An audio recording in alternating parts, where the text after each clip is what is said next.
Nous recevons également le révérend prophète béni de Dieu. Bonjour à vous. Bonjour. Alors, vous êtes président fondateur de la maison charismatique de la Deuxième Gloire. Oui. Vous êtes écrivain Oui. également. Oui. Et vous êtes également producteur. Oui. Notamment une production qui est très célèbre, celle de Nestor David, par exemple, parmi d'autres dont nous allons parler tout à l'heure. Et puis pour finir, vous-même, vous êtes initiateur d'un album. Oui. Par la grâce de Dieu. Par la grâce de Dieu. Oui. Voilà, donc c'est deux profils, comme on vous l'a expliqué, qui n'ont rien à voir, mais qui se rejoignent quelque part sur les sillons de la musique. Il est 7 heures, il est l'heure pour nous de faire une courte pause publicitaire et on se retrouve juste après avec nos deux profils extrêmement différents. Ce que vous gérez en tant que président fondateur de la maison charismatique de la Deuxième Gloire, alors qu'est-ce que c'est? Et c'est une œuvre spirituelle. Et c'est une église évangélique et nous travaillons dans le domaine du réveil spirituel, comment aider les hommes à avoir des dons spirituels pour mieux servir les hommes, servir la nation et servir sa génération. C'est notre ambition, amener les serviteurs de Dieu aujourd'hui à ne pas être seulement des pasteurs dans l'église, mais des pasteurs pour leur nation, des gens qui apportent une contribution au niveau du tourisme, du développement, pourquoi pas même au niveau de l'économie de la nation. D'accord. Voilà, vous avez combien de fidèles? Nous sommes presque 850 fidèles.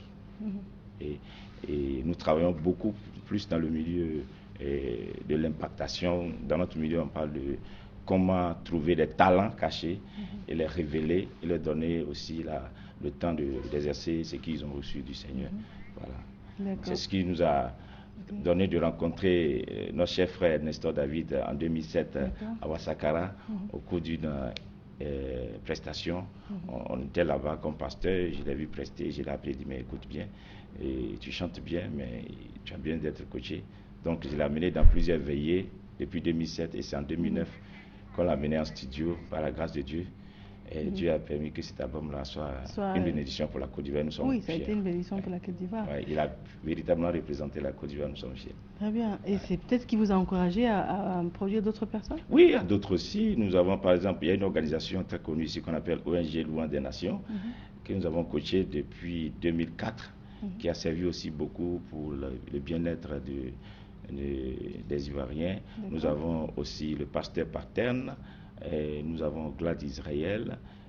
On a au moins 6 à 7 dans l'écurie qu'on a pu produire. Tout à l'heure, la réalisatrice Christelle Akoussa nous a montré à l'antenne un livre. Donc je pense qu'il y a plusieurs livres. Vous êtes également auteur? Oui, je suis auteur par la grâce de Dieu. Nous savons que le travail que nous faisons, c'est un travail oral, écrit. Et il faut laisser quand même un héritage pour la progéniture et puis aussi pour la génération qui vient. Nous sommes, quand tu deviens modèle, il faut laisser ce modèle-là sur. Voilà, et qu'est-ce que vous réussissez à transcrire de manière livresque? C'est beaucoup plus la prière. Aujourd'hui, le plus grand besoin de la société, c'est la prière. Et la prière dans un bon esprit. Aujourd'hui, il y a plusieurs formes de prière et les chrétiens surtout, ils ne sont plus canalisés dans la prière à la forme chrétienne. On ne peut plus prier comme tout le monde parce que quand tu es chrétien, tu fais comme le chrétien fait. Et donc, nous sommes un peu dans ce domaine-là. Comment recadrer les chrétiens, avoir une bonne vie et aussi une bonne vie de prière et à travailler seulement dans ce qu'on a reçu afin de laisser les autres faire leur part. Voilà. Et un exemple, je disais aujourd'hui par exemple, c'est difficile pour les autres de céder la place au pasteur dans la société. Le policier fait son travail, le médecin fait son travail et le journaliste fait son travail, mais le pasteur aussi doit contribuer pour la société. Et donc il ne faudrait pas seulement qu'on les voit juste dans certains domaines. On pense que c'est juste une œuvre morale, juste pour chasser des démons, ou bien pour dire aux gens tu vas te marier demain. Non. Le pasteur est un acteur économique, un acteur de développement. Et d'ailleurs, le pasteur attire les touristes dans son pays. Il doit faire en sorte qu'à cause de lui, les gens connaissent son pays. Et quand il va prêcher quelque part, il prêche au nom de la nation. Donc, il est important que son image soit une bonne image et que cette image-là puisse représenter la génération. Voici notre combat. Voici votre combat. Donc, comment est-ce que dans cette diversité d'objectifs que vous regroupez en combat, comment vous arrivez à la musique? La musique, je pense que c'est inné. On peut le dire ainsi. Bon, quand vous avez une passion, au fur et à mesure que vous avancez, ça ne peut, voilà. Et surtout aussi le travail que nous faisons, c'est un travail qui marche avec la musique. Nous faisons un travail d'inspiration. C'est votre voix qu'on entend en fond sonore. Oui, Hein. oui, nous faisons un travail d'inspiration. Et si tu es inspiré, et vous comprenez que les choses vont vite plus que celui qui a appris. Donc celui qui est allé à l'école de la musique, il n'est pas au même niveau que celui qui est reçu de Dieu, qui est inspiré, et puis ça apprend, puis voilà. Dieu nous a fait la grâce d'être inspiré, de trouver des talents, des gens qui ont des capacités. Et aujourd'hui aussi, nous avons mis quelque chose sur support pour pouvoir quand même aider. D'accord. Très bien. Alors donc, ça veut dire que la vie de la personne qui ressent en elle le besoin de chanter est compatible avec tout. Ça veut dire que vous faites l'œuvre de Dieu et vous chantez. Oui, moi je dis que la chanson, c'est un art. Et l'art, on est avec. Moi je dis qu'on n'apprend pas à être artiste, on est artiste. Et même tu peux aller à l'école pour des comptabilités, et si tu ne veux même pas être artiste, ça te surprend. Et je suis sûr que tous les grands artistes dont on parle aujourd'hui, c'est des gens qui n'étaient pas au départ artistes, et puis après ils sont devenus des grands artistes révélés. Voilà. C'est peut-être ce que vous allez nous confirmer. Oui, c'est vrai. C'est vrai ce qu'il dit, parce que je dis ça, le destin rattrape toujours. Hein. Ouais. Si on est né pour chanter, je pense que ça nous rattrape. Parce que moi je chante très tard. Avec mon âge, je ne vais pas le dire, bon, sur le plateau, mais j'ai mis du temps quand même à chanter. À chanter? Oui. D'accord. C'est vrai que vous avez commencé en 2000, c'est récent, il y a 15 années. Oui, mais j'ai mis du temps. Hein, parce que ça vous a rattrapé. Ouais. Mais est-ce que vous cherchez à tuer en vous ce besoin de chanter? Ou bien vous avez oui, parfois je dis, bon, je vais prendre ma retraite. Hier même, je disais, bon, après ça, je prends ma retraite. Après, on dit, non, mais tu n'as pas fini. Les amis disent, non, tu ne fais que commencer. Mais vous-même, qu'est-ce que vous ressentez? Oui, je ressens bon, quand on donne la joie, on communique cette joie, on voit des gens danser, aimer ce qu'on fait, mais ça encourage. Parce que pour moi, quelque part, je dis, bon, mais il y a des gens, quand on dit Louis d'Ivoire chante, qui sont chez eux, et puis après ils disent, bon, je vais aller la voir. Quand ils vont, je pense que en me regardant chanter, ils sont vraiment contents. Ils sont contents, même s'ils ont des problèmes, quand même, l'ayant vu, quand même, ils sont contents de rentrer chez eux. Voilà, je communique quelque chose qui aide les gens. C'est aussi spirituel aussi. Bon, je chante dans une chorale, dans la chorale de mon église, je chante. Et les pasteurs, même mon pasteur, il me dit, ah, mais attends, il faut chanter pour Dieu. J'ai dit, mais je chante pour Dieu. Voilà ce que je chante. Ce que je dis dans les chansons, c'est de corriger. Je parle des problèmes de la vie. Je dis aux gens aussi de ne pas faire ça, de faire ça qui est juste. C'est ce qu'on communique. Donc tout ça, c'est de Dieu. C'est de Dieu. Mais justement, ça me permet de vous demander de rebondir en disant, elle chante pour Dieu à sa façon. Oui. Et vous produisez des artistes chantres. Oui. Donc qui ont des messages beaucoup plus spirituels qu'elle. Mais elle aussi, elle chante pour Dieu. Alors quel est votre avis là-dessus? Oui, moi je suis d'accord. Ce que je veux dire, c'est que ce siècle appartient à ceux qui sont charismatiques. Aujourd'hui, le talent seul ne suffit pas, il faut le charisme. Et il y a des gens qui ont des charismes fous. Et Dieu les a bénis avec ça. C'est-à-dire qu'il faut les laisser exploser. Il faut leur donner la capacité de démontrer ce qu'ils ont en eux.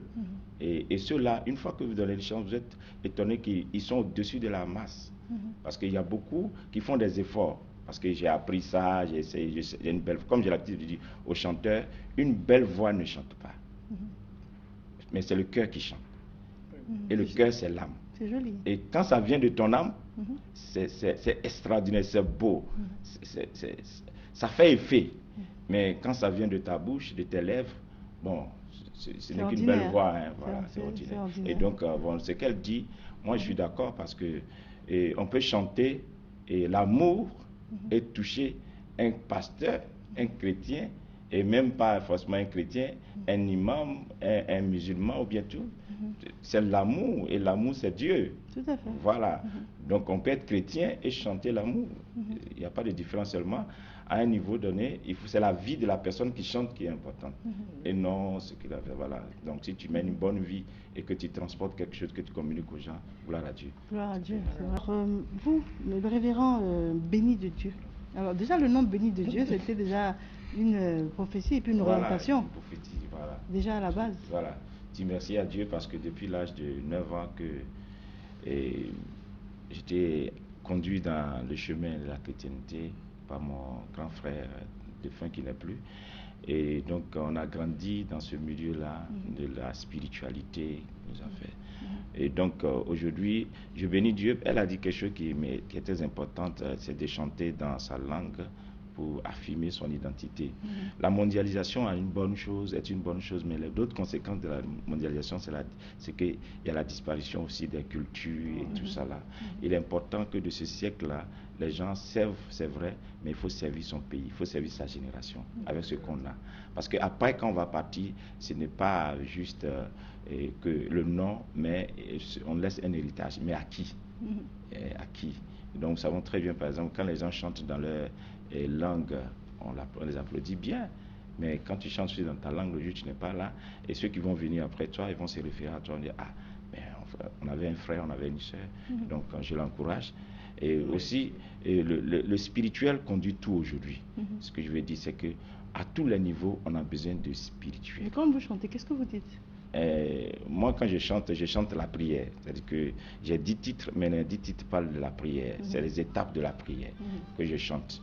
Donc, comme je ne peux pas me transformer en chanteur, je suis déjà pasteur, je laisse le terrain aux chanteurs d'exercer le ministère du chantre.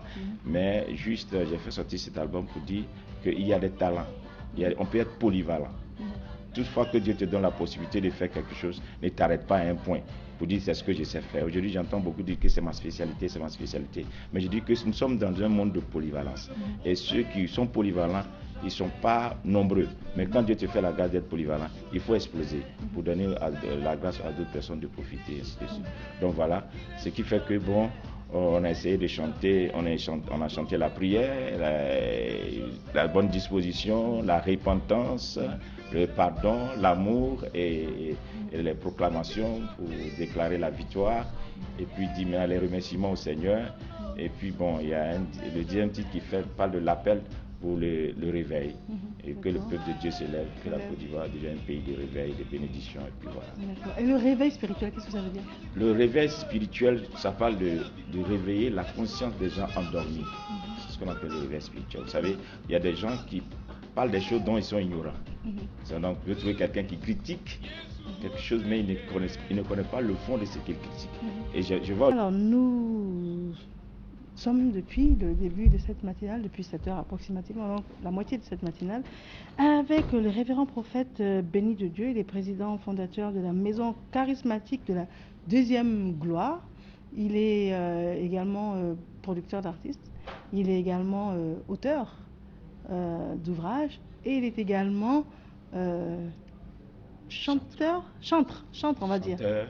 Chanteur, chantre. Voilà, c'est ce qu'on va dire. Oui, chanteur, chantre. Et c'est l'une des raisons fondamentales pour lesquelles nous l'avons invité sur ce plateau. Et nous réalisons qu'il a glané beaucoup de trophées. Oui. Alors, vous avez été distingué dans quel cadre? Bon, nous disons que nous faisons un travail spirituel. Nous attendons la récompense du ciel, un jour le paradis. Mais en attendant, nous sommes sur la terre et les hommes reconnaissent quand même ce que nous faisons. Et une chose difficile aujourd'hui, c'est on essaie de mettre une différence entre le faux et le vrai. Et ces trophées, c'est juste pour reconnaître notre ministère au niveau de la nation et ce que nous apportons au corps du Christ et à l'Église. Donc nous avons été primés depuis 2009 jusqu'à 2014 et comme meilleur pasteur, meilleur ministère, meilleur prophète et puis meilleure organisation, ainsi de suite. Voilà les trophées qui sont. Les trophées, d'accord. Et aujourd'hui, le fait que nous vous ayons invité sur le plateau, ça veut dire que c'est une reconnaissance en fait de votre mérite. Oui, je vais dire merci au Seigneur. Bon, c'est un plaisir pour moi, d'accord. Je dis merci à Dieu parce que souvent j'aime beaucoup l'émission de Mariam. Merci que je suis beaucoup. J'apprécie votre manière parce que l'humilité, c'est ce qui caractérise la réussite. Et Voilà, donc aujourd'hui je suis sur le plateau de Mariam, c'est un bonheur pour moi. Merci. Voilà, maintenant, ce qui concerne ces trophées, ce que je veux dire à la génération, c'est que des fois nous travaillons, mais nous ne savons pas qu'il y a des gens qui nous regardent. Il y a des gens qui observent. Pas forcément ceux qui sont avec nous. Il y a des gens qui ne sont pas avec nous, qui nous voient mieux que ceux qui sont avec nous. Et après, notre mérite vient de cela. Soit on peut nous acclamer, soit aussi on peut nous lancer des pierres. Et notre souhait, c'est que dans cette génération, on trouve des gens qui, à la fin ou bien au solde de leur travail, ils trouvent des mérites au niveau local, comme national ou à l'international. C'est notre cri de cœur. D'accord, votre cri de cœur. Alors moi, je reviens sur la question que je vous posais avant qu'on fasse une pause. Quand je pense au pasteur, comme je vous disais, je vois des images de guérison. Et honnêtement, des fois j'ai l'impression que ça ressemble un peu à une mise en scène. Oui. Honnêtement, hein, sans parti pris, c'est l'impression que ça donne. Et comme depuis le début de l'entretien, je vous écoute parler, vous avez un côté posé, un côté sincère. Donc je voulais vous demander sincèrement, est-ce que ça existe? Le miracle existe. Parce que si nous disons que le miracle n'existe pas, c'est que le vent n'existe pas. Si le vent existe, c'est que le miracle existe. Parce que le miracle est de Dieu. Et vous pouvez voir, même sans aller prier, vous allez voir que quelqu'un peut aller à l'hôpital, on dit que tu as telle maladie. Il va juste à la maison, il boit de l'eau, il revient et il dit que la maladie n'existe plus. Ça veut dire qu'il y a eu miracle. Oui. Il y a eu miracle. Maintenant, il y a des hommes de Dieu que Dieu a appelés, à qui il a fait grâce en leur accordant des dons. Aujourd'hui, le problème, c'est que les gens font la publicité autour d'un thème qui est miracle, qui est prophétie, et ça ne fait pas le tour de Dieu. Si je prends dans la vie chrétienne, et dans la Bible, il y a 9 dons, et il y a 5 ministères. Dans les 9 dons, il se trouve un don qu'on appelle un don de miracle, qui est affecté à un ministère qu'on appelle le ministère d'évangélisation, l'évangéliste. Il fait des miracles pour prouver que Dieu existe. Après ça, quand les âmes sont gagnées, les âmes vont à l'église et le pasteur les enseigne pour nourrir leur âme. Vous leur dit, marchez bien, conduisez-vous bien et un jour vous irez au paradis. Donc maintenant, comme c'est devenu un effet de mode et tout le monde veut avoir une popularité, les gens font la publicité autour du miracle qui n'est pas le seul don que Dieu a donné à ses serviteurs. Bon, je crois que quelque part, c'est mal fait, mais avec la prière, avec le travail des aînés dans la foi et de ceux qui sont vraiment authentiques dans la foi, un temps viendra où toutes ces choses vont disparaître petit à petit. Et on verra ceux qui ont les vrais dons, ceux qui ont produit les vrais miracles de Dieu. Parce que ceux qui font les vrais miracles de Dieu, ça ne se discute pas. Vous sentez tout à l'heure que cet homme a le don de Dieu. Ce que j'ai dit, le don de Dieu ne se vend pas. On ne commercialise pas le don de Dieu. C'est comme l'art. Et c'est un don. Voilà. C'est en soi. Ce qui peut coûter un tableau à un artiste, il a le tableau, il n'a pas envie de se séparer du tableau, ça coûte. Il y a des gens qui veulent acheter à coups de milliards et te disent non, j'aime mon tableau, je ne vais pas le céder. C'est comme ça le don. Celui qu'il a reçu de Dieu, il n'a pas envie de jouer avec. Il sait que ça lui coûte cher, le don, l'onction, la grâce, tout ça là. Et donc, je sais qu'il y a dans ce pays, et il y a des gens qui font du bon boulot, il y a des gens qui travaillent, et avec la grâce de Dieu, d'ici quelques années, toutes ces choses vont rentrer en ordre. Très bien. Votre mot de fin? Mon mot de fin, c'est de bénir la RTI, parce que je suis un serviteur de Dieu, et je crois que partout où je suis passé, et qu'on m'a bien reçu, je dois laisser la bénédiction, c'est ce que la Bible me recommande. Bénir tous ceux qui nous ont reçus ce matin, et bénir la Côte d'Ivoire, bénir la génération montante, dire que la Côte d'Ivoire a un appel, surtout l'Église, c'est d'être une bénédiction pour toute l'Afrique. Et nous croyons que c'est le temps où l'armée de Dieu, les serviteurs de Dieu, les servants de Dieu doivent se lever pour entrer dans la prière et demander à la Côte d'Ivoire d'être la tête, ce que Dieu a promis. Très bien. Et votre deuxième album, on le trouve partout? Mon album, oui, mon deuxième album, c'est Jésus ou rien. Jésus. Voilà, nous sommes arrivés à une saison où il faut faire un choix. Il ne faut pas mélanger. Ce n'est pas la peine de dire le nom de Jésus pour faire autre chose. C'est Jésus ou rien. Voilà. Merci encore d'être venu sur notre plateau, d'avoir été notre invité de la matinale. Nous sommes au terme de cette émission. Nous espérons vous avoir fait plaisir. Elle s'appelle Christelle Akoussa. Elle signe la réalisation. Demain, vous serez en compagnie de la ravissante Christelle Meledge. Quant à moi, je vous retrouverai lundi, mardi et mercredi. Mais d'ici là, vous prenez soin de vous et des autres. Au revoir.